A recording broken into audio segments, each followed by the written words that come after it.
오늘은 하나님의 훈련 6번째 시간으로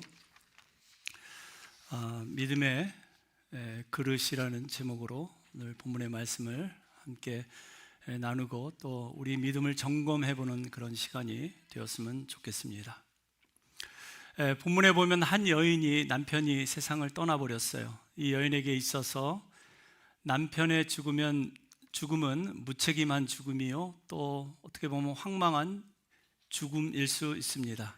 왜냐하면 죽은 남편이 선지자 생도입니다. 지금으로 이야기하면 신학교에 입학한 신학생이에요. 그런데 그냥 죽은 것도 아니고 거액의 빚을 남긴 채 그렇게 죽어버렸습니다. 슬픈 마음도 잠시 이제 장례식을 마치고 나서 보니까 빚쟁이들이 몰려옵니다. 빚쟁이들이 멱살을 잡고 내 돈 갚으라고 그렇게 아우성을 치고 있는 상황 가운데서 이제 빚도 빚이지만 문제는 뭐냐면 두 아들이 이제 빚을 갚지 못하면 노예로 팔려가게 되는 그런 상황입니다. 그 당시에 유대법에 의하면 빚을 지고 갚지 못하면 뭐라도 갚아야 됐어요. 뭐라도 변상했어야 했습니다. 그것이 아들을 이제 파는 일인데요.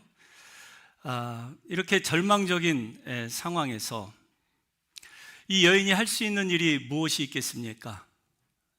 먼저는 보통 사람 같았으면 남편을 원망했겠죠. 살아생전 그렇게 나를 고생시키더니만 이제 죽어서 나에게 빚까지 떠 맡기고 그리고 사랑하는데 두 아들이 노예까지 팔려가게 됐으니 내가 당신을 만나서 이 고생을 한다고 정말 피눈물을 흘리는 그런 심정으로 남편을 원망할 수 있어요.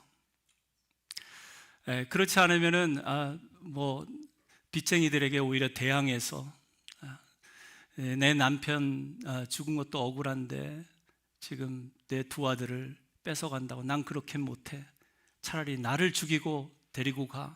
그렇게 생떼를 쓰면서 그렇게 저항할 수도 있습니다. 아니면 두 아들을 데리고 몰래 야반 도주를 시도할 수도 있겠죠. 그냥 종적을 감춰버리는 것입니다. 그런데 오늘 본문의 여인은 그렇게 하지 않았어요. 어떻게 합니까? 엘리사에게 찾아갑니다. 하나님의 사람 엘리사에게 찾아가서 부르짖어 이르되 기도했다라는 것이죠. 기도의 자리를 찾았다는 이야기입니다. 여러분, 삶의 문제를 해결함에 있어서 사람의 방법을 찾지 않고 하나님의 방법을 찾으실 수 있기를 바랍니다. 그 자리는 기도의 자리입니다. 다시 말씀드리면 사람들이면 이 상황에서 어떻게 할 것인가, 인간적인 방법 혹은 세상적인 방법을 찾는 것이 아니라 하나님이라면 어떻게 하실까? 우리 예수님이라면 어떻게 하실까? What would Jesus do? 예수님께 기도하면서 여쭤보는 거예요. 주님, 제가 어떻게 해야 합니까? 여러분, 그녀가 하는 말을 가만히 들어보면 그녀의 믿음의 그릇이 상당히 크다라는 사실을 우리가 암시하는 그런 구절들이 있는데요. 당신의 종, 나의 남편이라고 합니다. 당신의 종, 엘리사, 당신의 종, 그리고 당신이 믿는 하나님의 종이 아닙니까? 그리고 그는 비록 무책임하고 그의 죽음이 황망하다 할지라도 여전히 나의 남편이라는 것입니다. 나의 남편, 당신의 종. 이가 죽었는데 당신의 종은 여호와를 경외한 줄은 당신도 아시는 바니이다. 보통 사람들 같았으면 내가 이 인간을 만나서 이렇게 생고생을 하고 내가 이렇게 고통 가운데 절망 가운데 사는 것은 다 이 사람 때문이야. 죽은 고인을 원망할 수 있는데도 불구하고 오히려 죽은 고인을 나의 남편이라고 얘기합니다. 남편을 원망하지 않아요. 그리고 그는 당신의 종, 하나님의 종이라고 합니다. 그 하나님의 종은 신실한, 하나님을 경외한 신실한 종이었다. 그리고 죽은 그 남편을 존경하는 마음까지도 가지고 있습니다. 저와 여러분 어떻습니까? 우리는 불행의 원인을 자꾸 남에게서 찾으려고 하는 그런 경향이 있습니다. 문제의 원인을 자꾸 타인에게 찾으려고 해요. 내가 이렇게 외롭고 비참해진 것은 다 그 사람 때문이야. 당신 때문이야. 여인의 이 비참한 상황을 이제 알게 된 엘리사 선지자가 2절에 보면 이렇게 묻습니다. 내가 너를 위하여 어떻게 하랴? What can I do for you? 이런 비참한 여인의 상황을 접해 듣고 내가 어떻게 도와주면 되겠습니까? 묻는 것입니다. 그리고 내가 있는 것이 무엇인지 내게 말하라. 여인에게 없는 것을 묻지 않았어요. 있는 것을 묻고 있습니다. 지금 당신에게 남아있는 것, 그것을 통해서 하나님께서 일하시고 역사하실 테니 그걸 말하라 라고 묻고 있는 것입니다. 여러분, 이게 하나님이 일하시는 방법임을 믿으시기 바랍니다. 그러니까 내게 있는 것을 가지고 하나님이 일하시는 것이 아니라 내게 남아있는 것 하나, 내게 없는 것을 통해서 일하시는 것이 아니라 내게 여전히 남아있는 그 하나를 통해서 일하신다는 사실. 여러분, 한 그릇의 기름은 아주 작은 소에게 기름입니다. 그러니까 한 끼 저녁 해먹고 나면 없어질 양이에요. 마치 사렙다 과부에게 마지막 남은 이 병의 기름처럼 이 한 끼 먹고 내가 죽을까 하노라, 아주 절박하고 비참한 그런 상황에 아주 작은 소량의 기름입니다. 그런데 여러분, 여전히 엘리사는 이 여인에게 그 남아있는 것이 무엇냐라고 묻고 있는 거예요. 여러분, 이것이 절망을 희망으로 바꾸는 하나님의 관점입니다. 지금 남아있는 그것으로부터 출발하라는 것이죠. 그걸로 지금 처해 있는 절망의 상황에서 탈출하라는 것입니다. 그것이면 충분하다라는 것입니다. 우리는 나이가 들면서 많은 것을 잃어버립니다. 청춘도, 젊음도, 수십 년 동안 함께 동거동락했던 남편도, 아내도 때가 되면 떠나보내야 할 때가 옵니다. 우리는 나이가 들면서 기억력도 판단력도 잃어버려서 가물가물할 때가 있어요. 웃음도 재치도 잃어버려서 남들 눈에 뿔난 노인처럼 비춰질 수도 있습니다. 그렇다 손치더라도 여러분, 절망하시기 마시기 바랍니다. 왜냐하면 여러분들에게 여전히 남은 것이 있기 때문에 그렇습니다.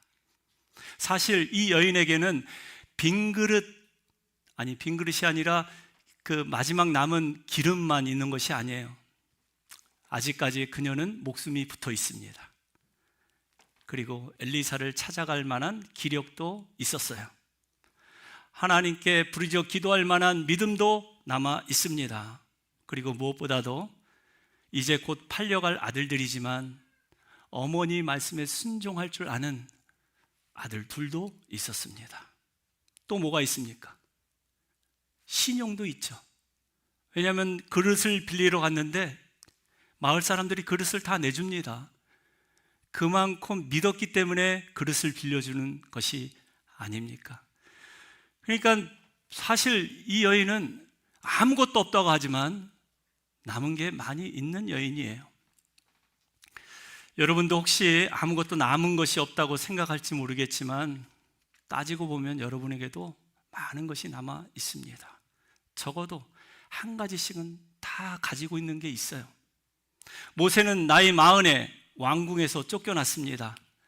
그동안 이집트의 왕자로서 명예도 복이 영화도 누렸는데 하루아침에 살인자가 되어서 왕궁에서 쫓겨나갈 뿐만 아니라 40년 동안 나이 80이 되는 백발 노인이 될 동안 도망자로 미디안 광야로 숨어 들어갔어요.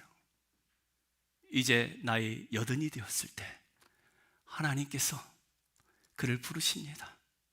이제 내게는 아무것도 없어 라고 생각할 그때 하나님께서 모세를 부르셔서 하는 질문이 무엇입니까? 내 손에 무엇이 있느냐? 마른 지팡이 하나밖에 없습니다. 그 늙은 노구를 지탱해 줄 만한 마른 막대기 지팡이 하나밖에 없는데 하나님은 그 마른 지팡이 하나로 하나님의 놀라운 능력을 나타내기 시작합니다. 그 마른 막대기가 하나님의 능력의 막대기가 되게 하세요. 그 막대기를 내리치니까 홍해 강물이 둘로 쫙 갈라집니다. 그 마른 막대기로 또 나일강을 내리치니까 나일강이 핏빛으로 변해버려요. 그 마른 막대기로 반석을 치니까 반석에서 샘물이 터져 나옵니다. 그 마른 막대기를 높이 들 때마다 하나님은 모든 전쟁에서 이기게 하십니다. 그러니까 그 마른 막대기가 지금 누구의 손에 들려 있느냐? 그것을 하나님께 온전히 맡겨드리고 하나님 일하시게 한다면 하나님께서 그때부터 크고 놀라운 하나님의 역사를 이루어 가심을 여러분 꼭 기억할 수 있기를 바랍니다. 다윗은 어떻습니까? 블레셋 그 용사 골리앗 앞에서 모든 이스라엘 백성들 사울 왕을 포함해서 다 두려워 덜덜 떨고 있을 그때에 하나님께서는 다윗의 손에 든 물맷돌을 통해서 그 거인 장수 골리앗을 한 번에 쓰러뜨려요. 다윗이 가지고 있었던 유일한 무기, 그 골리앗 눈에 보이기에는 애들 장난감 같은 물맷돌이라 할지라도 하나님은 그 물맷돌을 사용하셔서 전쟁을 이기게 하십니다. 빈들에서 장정만 5,000명이 이제 굶주림에 처해 있을 때 예수님은 그들에게 묻습니다. 너에게 무엇이 있느냐? 그때 안드레가 대답하죠. 어린 아이가 가지고 온 작은 런치박스, 물고기 5마리와 또 물고기 2마리와 보리떡 5개밖에 없습니다. 오병이어 아닌가요? 거꾸로 물고기 5마리, 오병이어 그거밖에 없습니다.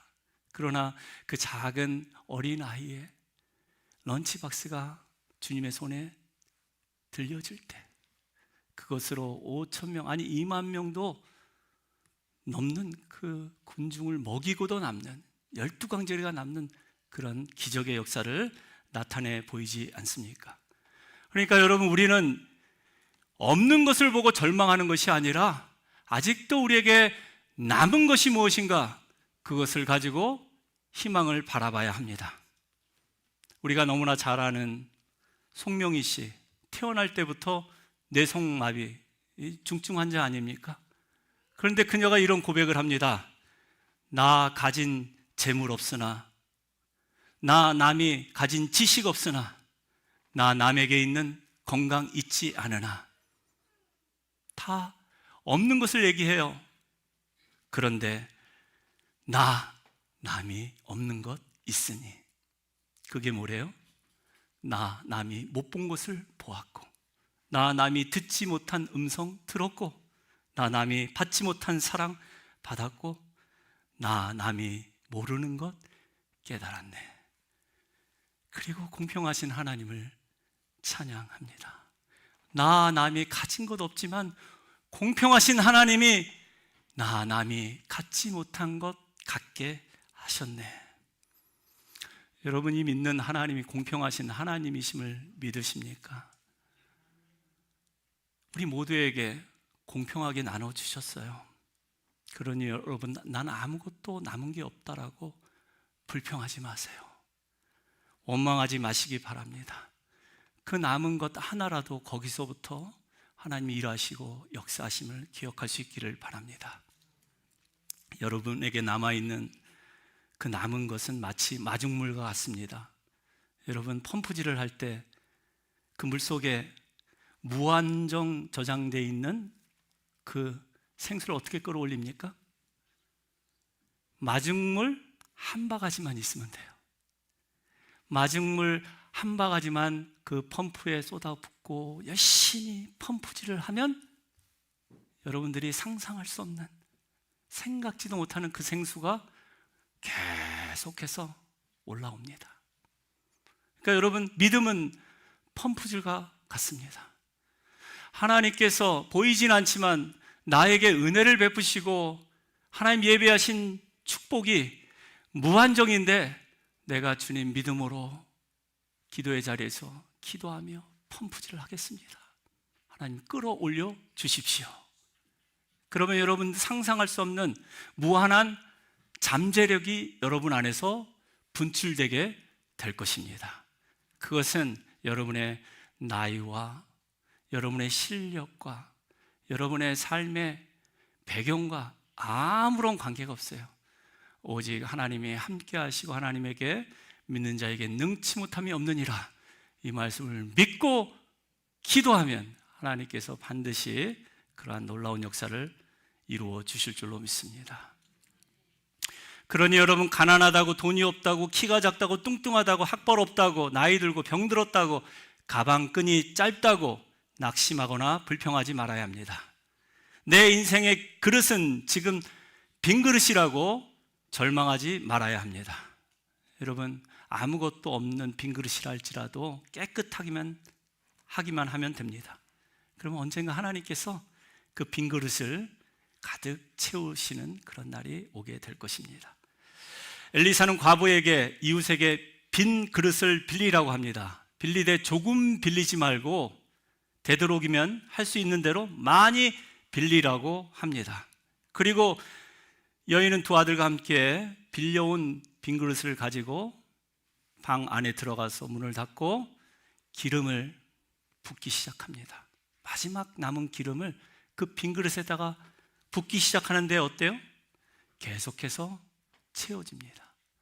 부으면 채우시고, 부으면 채우시고 하는 그러한 일들이 계속 반복하면서, 그리고 빛을 갖고 나중에 그 남은 것으로 이제 두 아들과 생활하라, 그런 엘리사의 말씀을 듣게 됩니다. 그런데 여러분, 여기서 참 이상한 주문이라고 생각이 됩니다. 이해할 수 없는 하나님의 말씀이에요. 그런데 중요한 것은 여인은 말씀에 순종했다라는 것입니다. 기적이 일어나기 위해서는 항상 하나님이 요구하시는 것은 순종입니다. 우리가 하나님 말씀 이해할 수 없어도 그 말씀, 내가 정말 상상할 수 없어도 하나님 그 말씀을 통해서 일하신다는 것이죠. 그런데 중요한 것은 빌려온 그릇만큼만 기름이 채워졌다라는 사실이죠. 기름은 계속 나오는데 그릇이 없는 거예요. 충분히 빌려왔다고 생각했는데, 예를 들어서 이웃들에게 그릇 100개를 빌려왔다면 100개의 그릇에 기름이 가득 채워졌을 것이고, 10개를 빌려왔으면 10개의 그릇에만 채워진 것입니다. 그런데 여러분, 여기서 기름이 상징하는 것이 뭘까요? 기름은 항상 성경에서 성령을 상징합니다. 기름을 하나님께서 부으시는데, 오늘 본문의 엘리사의 명대로 여인이 그릇을 빌려와서 거기에 채워진 그 기름이 상징하는 것은, 우리에게 항상 하나님은 성령을 부어주시기를 원하신다는, 그것도 가득 채워주시기를 원하신다는, 우리의 믿음의 그릇이 준비가 된다면 하나님 얼마든지 기름을 채우시는데 그 성령은 한정이 없다는 것입니다. 그 성령의 기름 부심이 저와 여러분 가운데 충만하게 임하시기를 축복합니다. 사도행전 10장 38절에 보면 사도 바울이 이런 고백을 합니다. 하나님이 나사렛 예수에게 성령과 능력을 기름 붓듯 하셨음에 그가 두루 다니시며 선한 일을 행하시고 마귀에게 눌린 모든 사람을 고치셨으니 이는 하나님이 함께 하셨습니다. 자, 예수님의 공생의 삶의 모든 기적과 능력의 그 비결이 무엇인가? 바로 성령의 기름 부으심이었다라는 거예요. 하나님께서 나사렛 예수에게 성령과 능력을 기름 붓듯 하셨음에 그가 성령 충만함을 받아서 두루 다니시며 선한 일을 했다라는 것이죠. 병자들을 고치시고 마귀들을 귀신들을 내어 쫓고 가난한 자에게 복음을 전파할 수 있는 그 능력의 비결이 바로 성령의 기름 부으심이었다라는 것입니다. 그래서 여러분, 성령의 기름 부으심을 충만하게 받기 위해서는 먼저 그 그릇이 준비가 되어야 합니다. 그런데 여러분들이 빌려온 그 그릇은 반드시 빈 그릇이어야 해요. 그 그릇이 비어 있어야지 하나님께서 당신의 것으로 성령으로 충만하게 채워주신다는 사실을 기억할 수 있기를 바랍니다. 그 안에 세상적인 것, 인간적인 것들로 채워진다면 하나님이 기름을 부으실 수가 없죠. 세상의 욕심과 육신의 정욕과 안목의 정욕, 이생의 자랑들로 가득 채워져 있다면 그 사람은 하나님께서 쓰실 그릇이 못 된다는 그런 이야기입니다. 우리에게도 비워야 할 것이 참 많습니다. 그 중에 욕심을 비워야 합니다. 욕심을 비워야 믿음 생활 우리가 제대로 할 수 있어요. 욕심을 비워야지 하나님께서 당신의 성령을 충만하게 채워주셔서 우리에게 맡겨주신 직분과 사역을 우리가 넉넉히 감당할 수 있습니다. 인간적인 생각이나 세상적인 관점도 비워야 합니다. 그렇지 않으면 하나님의 관점이 흐려져요. 하나님의 뜻이 분별이 안 됩니다. 어느 교회에 갑자기 담임 목사님이 별세하고 또 갑자기 청빙위원회가 또 구성이 되어서 새로운 후임자를 이제 찾기 시작합니다. 청빙위원회가 이러한 조건을 가지고 후임 목사님을 찾는데 그 조건이 이렇습니다. 10가지 조건을 걸었어요. 설교는 딱 20분만 하되 말씀에 은혜가 있는 목사. 할렐루야. 여러분들 원하시죠? 설교에서 죄는 언급하지만 사람 마음을 상하게 하지 않는 목사. 주일 예배뿐만 아니라 수요 예배, 새벽 기도까지 말씀에 은혜를 끼치는 목사. 교회 일도 솔선수범하여서 아침부터 저녁까지 열심히 일하는 목사. 11조 생활뿐만 아니라 모든 헌금 생활에 모범이 되는 목사. 이런 목사 있습니까? 저를 가리키시는 분이 한 번도 없네요. 자, 그 6번째는 맞는 것 같아요. 키는 크고 얼굴은 잘생겨야 하나 제비처럼 생기지 않는 목사. 학생들과는 언제나 운동할 수 있어야 하고 노인들과도 시간을 낼 수 있는 목사. 유머 감각은 풍부하나 언제나 신중하고 실수가 없는 목사. 저는 아닌 것 같습니다. 매일 교인들에게 15통 이상의 전화를 하나 교회 사무실을 비우지 않는 목사. 구령의 열정이 충만해서 전도에 힘쓰는 목사.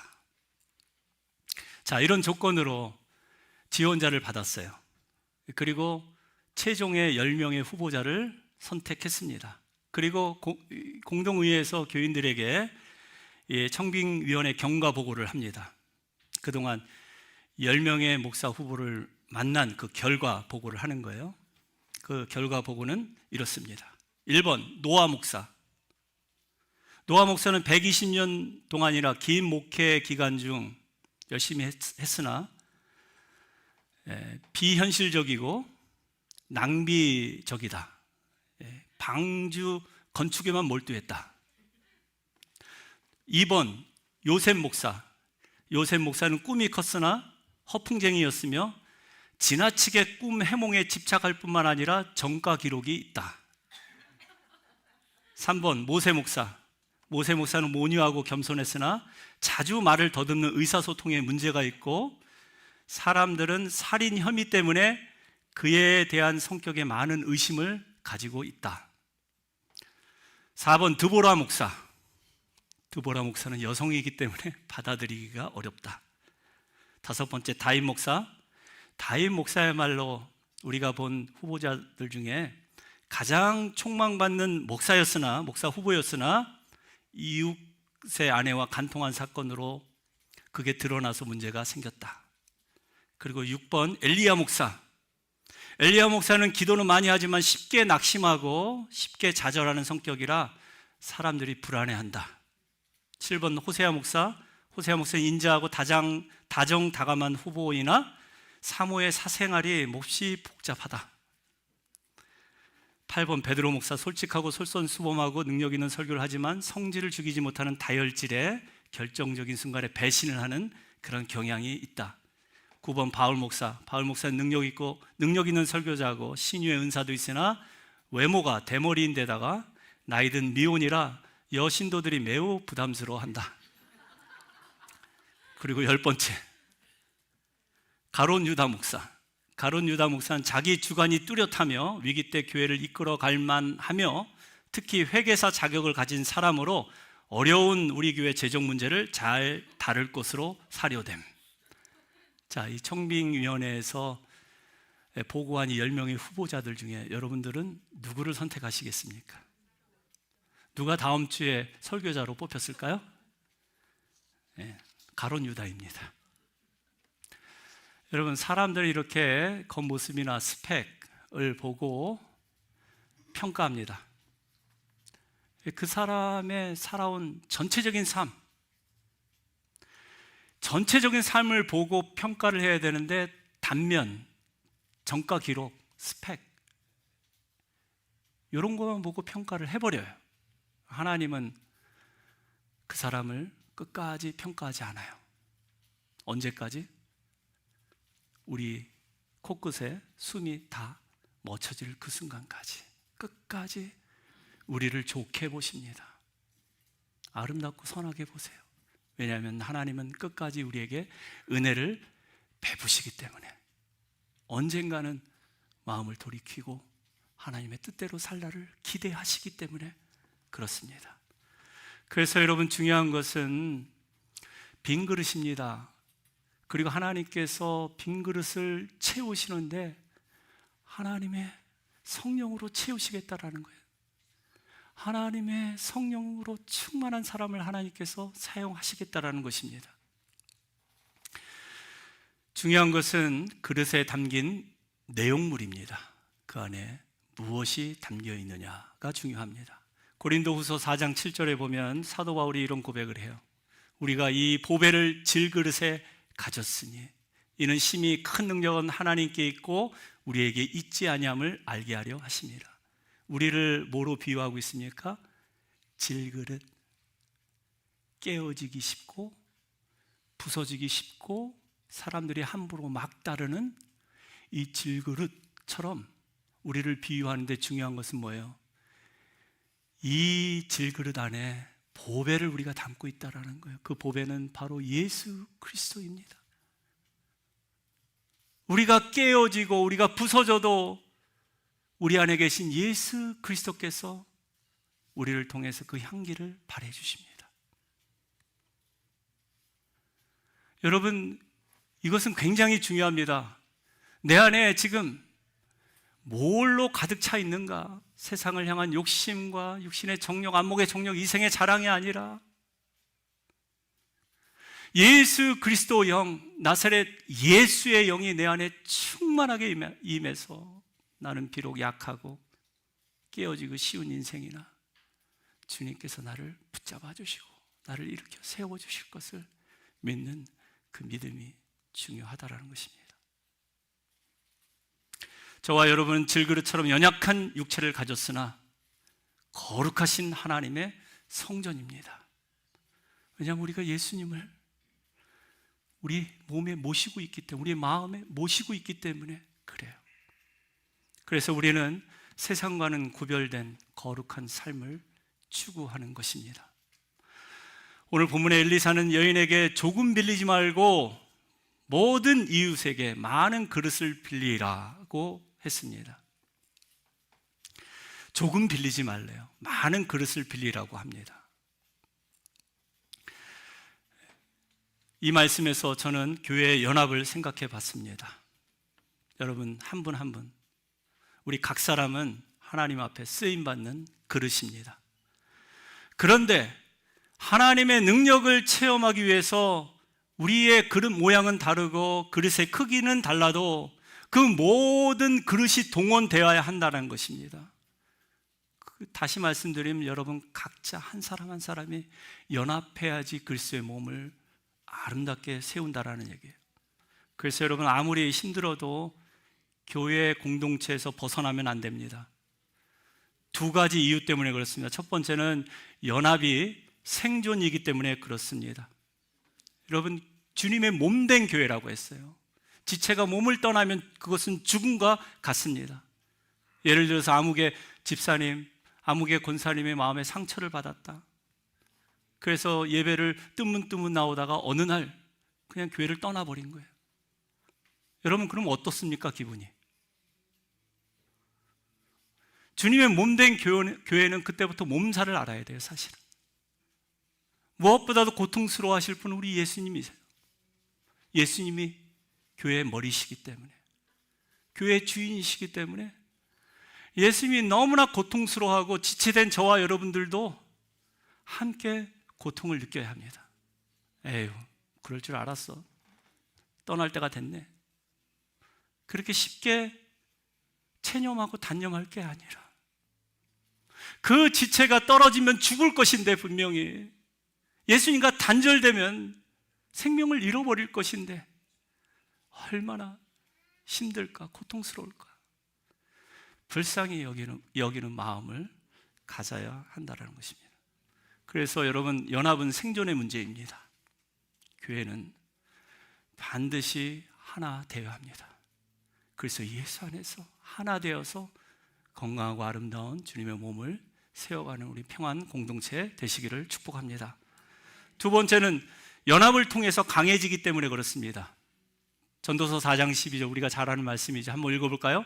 한 사람이면 패가거니와 두 사람이면 맞설 수 있나니 사역엽줄은 쉽게 끊어지지 아니하느니라. 저는 이 말씀을 생각할 때 삼겹살을 생각했어요. 삼겹살은 끊어지지 아니하느니라. 여러분, 줄 하나면은 끊어져요. 두 개는 버팁니다. 그런데 삼겹줄은 끊어지지 않아요. 왜요? 연합했기 때문에 그래요. 한 사람이라도 더 연합하고 하나가 되면 그 공동체는 쉽게 끊어지지 않는다는 사실, 여러분 기억할 수 있기를 바랍니다. 남극에 사는 펭귄, 여러분 이 남극의 꼭지점에 살고 있다고 하죠. 날씨가 추우면 추울수록 그들은 더욱더 원을 그리며 거의 한 몸을 이루어서 살과 살을 맞대고 추위를 견딘다고 해요. 그 70도가 넘는, 영하 70도가 넘는 강추위에 이 펭귄들이 서로의 체온을 유지하면서 버틸 수 있는 이유가 무엇입니까? 연합이에요. 연합. 그들은 서로 하나 되어서 며칠이고 몇 달이고 그렇게 연합해서 추위를 견뎌낸다고 합니다. 여러분, 가나안 땅을 정탐하고 돌아온 12명의 정탐꾼이 있습니다. 그 중에 10명은 연합해서 백성들 앞에서 악평을 늘어놓습니다. 그 땅에 들어가 봤더니 그 땅은 과연 젖과 꿀이 흐르는 땅이더라. 실제 가지고 온 포도송이를 보여줘요. 그리고 그 땅의 거민은 안악자손이요, 그들은 거인인데 그들의 보기에도 우리는 메뚜기와 같다. 이 메뚜기 정체성을 얘기합니다. 여러분, 하나님께서는 메뚜기 신앙을 가진 사람, 메뚜기라는 정체성을 가지고 있는 사람에게는 젖과 꿀이 흐르는 땅을 밟지 못하게 해요. 어떤 사람에게 그 땅을 주십니까? 믿음의 그릇이 넓은 사람, 똑같이 보고 왔는데도 여호수아와 갈렙은 다른 보고를 하죠. 뭐라고 얘기합니까? 그 땅의 거민은 크고 그 성은 견고하나 하나님이 우리와 함께 하신다면, 그들은 우리의 밥이라. 아멘이십니까? 하나님이 우리와 함께 하신다면 우리가 비록 현실적으로 메뚜기 같이 작아 보인다 할지라도 우리는 그들을 이길 수 있습니다. 그 땅을 차지할 수 있습니다. 그래서 믿음의 그릇이 넓은 사람, 이 여호수아와 갈렙만 가나안 땅에 들어가지 않습니까? 그리고 나이 85이 된 갈렙은 또 뭐라고 고백합니까? 이 산지를 내게 주소서.